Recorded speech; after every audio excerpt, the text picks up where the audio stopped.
Tant d'isolement, cas contact ou simple fièvre, qui appeler si question en lien avec le Covid? À Mont-de-Marsan, les personnes rencontrées sont plutôt de bons élèves. J'appelle mon médecin en premier lieu. Ce serait vraiment la première personne que je contacterais puisqu'on est un peu dans le flou.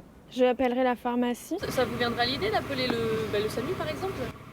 Le SAMU, je pense que c'est plus pour des situations qui sont graves quand même, qui ont besoin d'une urgence, pour éviter de saturer les lignes pour les gens qui en ont vraiment besoin, quoi.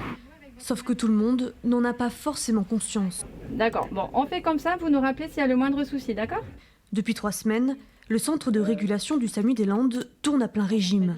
Et beaucoup d'appels reçus sont non urgents liés au Covid. Quand il y a quelque chose de grave qui se passe, un accident de la route ou un arrêt cardiaque ou une douleur thoracique qui peut être un infarctus, nous on est en ligne en train de réguler les problèmes de médecine générale.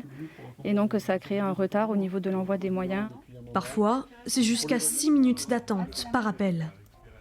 Votre médecin traitant, il a le Covid. D'accord. Il n'a pas un remplaçant ou un associé?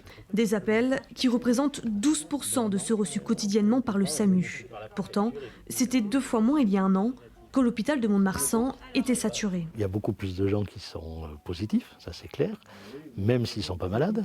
Et puis, l'information n'est pas passée des endroits où il fallait appeler quand on voulait un renseignement, en fin de compte. Donc les gens sont un peu perdus.